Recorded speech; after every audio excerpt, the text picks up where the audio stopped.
What's up, Giant fans? How y'all doing? Um, I told y'all I was going to get back to y'all after the NFL Combine. Um, Saw a lot of good players, a lot of talent, a lot of speed. Um, I mean the speed these dudes were showing was ridiculous. Offensive linemen running under running the 40 in under 5 seconds. Defensive linemen running 4.5s. One guy, I think he slimmed down a lot. Majai Sanders, he ran like a 4.4.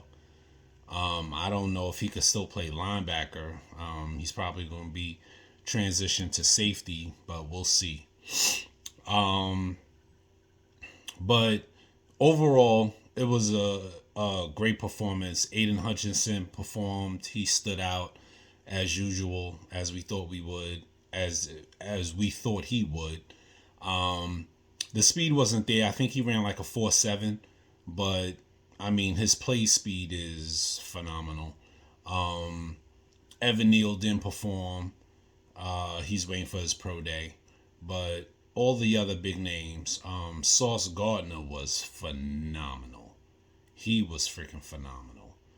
Um, Roger McCreary, the corner from Auburn, also caught my attention with his footwork, stocky build, hard hitter, um, a little undersized, but he does play the ball well. Um, so we're gonna get into it. I actually have two mock draft simulations for you today. One is with a trade, with multiple trades, which I think the Giants should be interested in looking at, and one is with no trades. So it's just straight up draft, uh, picking the best player available. Um, you're gonna notice that uh, I also didn't load up on offensive linemen, even though I know we need them. We recently signed an offensive lineman from Atlanta, um, who can play the guard position. I also anticipate the Giants are also in need of a backup quarterback. I also anticipate them making a run at Mitchell Trubisky. Um, and then I also expect them to make a run at James McDaniel, the guard from Chicago. So if you look at the draft, I don't want you to freak out and be like, oh my God, foreign counting didn't take no offensive lineman. What's wrong with him? There's reasoning behind it. So it's not foolproof. Free agency actually starts next week. Um, but I think that's what the Giants will do. And that way that'll make the draft a lot more feasible from a talent perspective, where we could just draft for talent instead of need and fill some of the holes that we have on this team. Because once again, as I've mentioned, I don't expect Evan Ingram back. I don't expect Jabril Peppers back. I don't expect Logan Ryan back. I don't expect James Bradbury back. And they're supposedly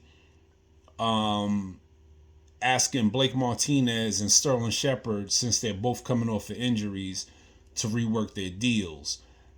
I would like to see Blake Martinez back, but we all know ACLs take a year at least. So he's not probably going to be the same player for this upcoming season. Sterling Shepard's always hurt. I love Shep, but I think it's time to move on, which is sad because he plays hard, and when you think about the New York Giants, you think about Sterling Shepard. You know, some people, before you think about Saquon Barkley, think about Sterling Shepard. So it's going to be interesting to see how it plays out next week. But let's get into it and see what I did. And we're first going to go into the mock draft with the trades. So, as you see,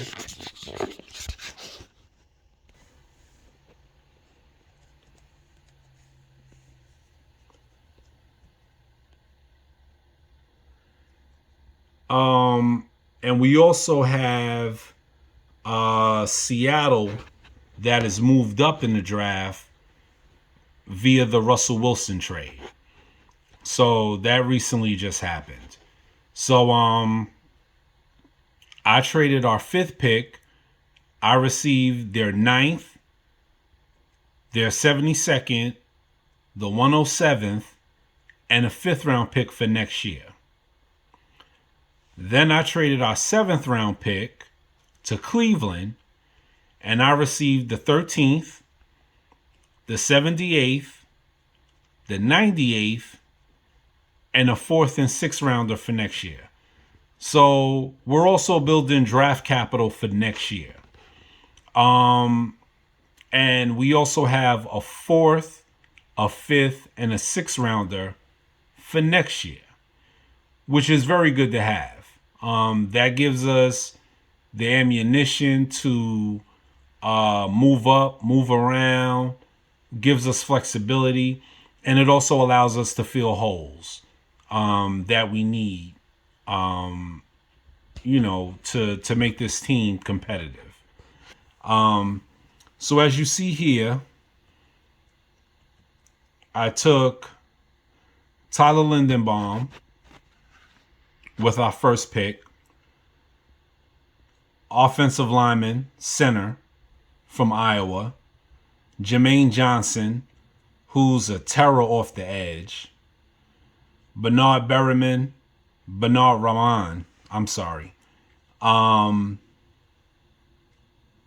tackle from Central Michigan, plays very physical. People are talking about Trevor Penning, but this guy plays very, very physical. And he's also light on his feet. So he'll make a great right tackle. Then I took Kobe Bryant, who also played with Sauce Gardner. Saw a lot of action because people didn't throw Sauce Gardner's way. They threw the Kobe Bryant's way, and Kobe Bryant performed. He's got the name Kobe Bryant for a reason. Then I took the linebacker from LSU, Damone Clark, who ran a 4.5 at 240 pounds. Very good tackler. And that's also insurance in case Blake Martinez doesn't come back. So we got a young linebacker who's productive, who can also play in space. Then I took Trey McBride, arguably the best tight end in the draft. 6'4", 240 pounds, willing to block, willing to do all of the dirty work, all of the things that you want a tight end to do. Trey McBride will do it for you. Then I took Alec Pierce, wide receiver from Cincinnati, 6'3", 210 pounds, runs a 4.40, great hands, good at the jump ball. Then I took Troy Anderson, linebacker from Montana State.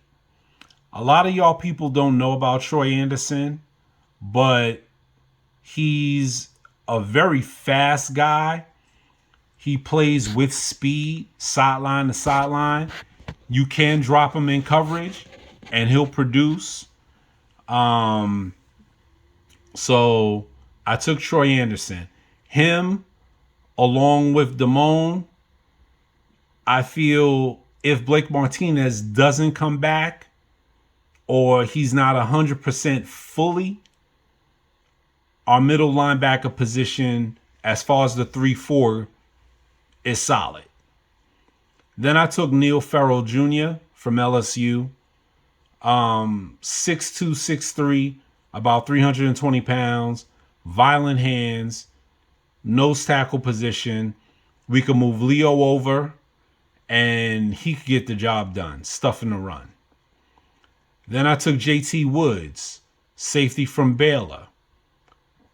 6'2", about 200 pounds, runs a 4.4 40, good range. Pair him up with Xavier McKinney, lights out. Then I took Brian Robinson Jr., running back from Alabama. 6'2", 220 pounds, runs a 4.5 40. I mean, this dude can ball. And when you're talking about Saquon, who doesn't want to run in between the tackles, Brian Robinson will run in between the tackles for you and get the job done. Then I took Tyquan Thornton, wide receiver from Baylor. Ran a 4.4, 6'3", 205 pounds, a little lanky, but he gives us that downfield speed. And one thing we do know about Daniel Jones, besides the fumbles, he throws a great deep ball. And then we took my guy Matt Araiza, who showed out at the NFL Combine. I mean, this dude was booting 60-yard punts. And you can also use him at kicker, which is also a double-edged sword in a good way. Because you could play him in the kicking game, you could play him in the punting game. So, Riley Dixon, your days are numbered, buddy. So, that's my mock draft with trades. And as you see, we got a lot of talent. We fill a lot of holes. And we also got draft capital for the future, which is very important. When you're rebuilding a team, you want to make sure that you're building draft capital. Not building draft capital, you're obtaining draft capital for the following season to get your team where you feel it needs to be. Okay? Then, this is my mock draft without any trades. So as you see, I took Ahmad Sauce Gardner, who, I mean, there's no explanation for it, why I took him. And I took him that high because if we get rid of James Bradbury, we're going to need another number one corner. Then as a surprise, I took Kyle Hamilton, safety from Notre Dame. Arguably the best player in the draft. Some people are calling him that, believe it or not. I know he didn't run the 40 as well as he wanted. I think he ran a 4.5. But with his range, his athleticism, pairing him, Xavier McKinney, Ahmad Sauce Gardner, as well as Adoree Jackson. Whew, and then you got Darnay Holmes in the slot. Forget about it, boy. Forget about it. Then again, I took Bernard Ramon, tackle from Central Michigan, to get that offensive line in shape. Then I took Quay Walker, linebacker from Georgia, 6'3", 240, ran a 4.5, good tackler, plays in space, can cover running backs, can cover tight ends. He has the size to do it. Then I took Sam Williams, edge from Mississippi, 6'3", 260 pounds, violent hands. Violent. I mean, when he comes off the edge, his hands are going 110%. Then I took Isaiah Likely, tight end from Coastal Carolina, the Chanticleers. 6'3", 240, great route runner, will block, which is something Evan Ingram, I'm not going to say had a problem, but he wasn't the greatest blocker at the tight end position. Then I took Brian Robinson Jr. We could put him in the backfield, spread Saquon Barkley out in passing routes, Brian Robinson Jr. will run in between the tackles. He'll get those tough yards at 220 pounds that Saquon doesn't. Instead of dancing around, Brian Robinson will get the job done. Then I took Tyquan Thornton, wide receiver from Baylor. As I said, ran a sub 4.4, over 6'3", over 200 pounds. Tyquan Thornton, he can get the job done. And if we get rid of Shep, we're going to need another wide receiver. Then I took Matthew Butler. A lot of people haven't looked at Matthew Butler. A lot of people haven't looked at the tape of Matthew Butler. Matthew Butler is a 6'3", 290-pound defensive tackle from Tennessee. He's a very, very good, solid player. I don't expect him to go this low, but if he does, that'd be great. As you see on this mock draft, I didn't take Matt Araiza because we didn't have the picks, but the Giants better be calling him. If this scenario works out, they better be calling him as a free agent to bring him in. Matt Araiza, I expect, is going to be getting a lot of calls. A lot of them. So this is the mock draft that I have with no trades. So as you see, we filled a lot of holes. Sorry about that. We filled a lot of holes, and we filled them with starters. And with the second draft as compared to the first, I went defensive back heavy to solidify that secondary. Because if you say we don't have a Jabril Peppers, if you say we don't have a Logan Ryan, and if you say we don't have a James Bradbury, solidifying that secondary is a priority, along with the offensive line, undoubtedly. But the back half, Warren Sapp always said it when he was in Tampa. The back half has to work in conjunction with the second half of the field, and vice versa. So the D-line has to work with the D-backs. The D-backs have to work with the D-line. If you get pressure, you make the job easy on the D-backs.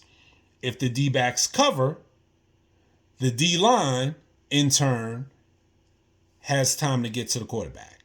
Extra time. And a second, half a second here or there, you're talking about double-digit sacks. I think the Giants will bring back Lorenzo Carter. I think it'll be at a discount, a hometown discount. I hope it's at a hometown discount. And you give Lorenzo Carter another second, he's a double-digit sack guy, honestly. Leo, he's going to produce regardless. Dexter Lawrence, he's going to clog up the middle. And I do think the Giants are going to bring back Austin Johnson, the other defensive tackle. So, and then when you're playing in a scheme like Wink Martindale, I really see this second part mock draft with no trades happening, because we answered the question at corner, we answered the question at safety, we got talent, we got immediate starters from day one, which is what you want with your first two picks. So let me know what you think. View both drafts. Comment. I'll get back to you. Please remember to subscribe. Like the channel. I put some work into this. Watched a little bit of tape on these players. And I saw some things that the Giants could use. I mean, we could really use these players. And as a fan, this is what we're owed. This is what we're due. You know, we're due to have the New York Giants be the New York Football Giants. You know, and I say that with passion. I've been a Giant fan for over 40 years, you know, and I even went and bought a new Giant hat for this mock draft. You know, I really think that Brian Daboll, Joe Shane, Mr. Brown, that we stole from Philadelphia, which is great. I have no love for Philadelphia. Um, they did us dirty last year, taking Devontae Smith from Alabama, knowing that we wanted him, traded up one spot and took him ahead of us. So good. So Howie Roseman is pissed. I'm glad he's pissed. But seriously though, in all seriousness, I think both drafts work. I think we got draft capital for next year with the second draft, but we got more draft capital with the first draft. And we addressed the offensive line position. So let me know what you think. Comment below, like and subscribe, and I'll tune in. I say probably next week I'll do another mock draft. I'm starting to like this. Uh, I'm gonna be doing mock drafts leading all the way up to the actual NFL draft in April. So tune into the channel. Let me know what you think, and I'll get back to you. And leave your comments below. Like and subscribe, like I said. And let's keep this thing rolling, man. Let's keep this channel rolling. This is for the Giant fans. This is for the loyal Giant fans. And this is for the people that want to see the Giants be brought back to prosperity. And I think with this lineup, both mock drafts, we can do it. So let me know what you think. Peace.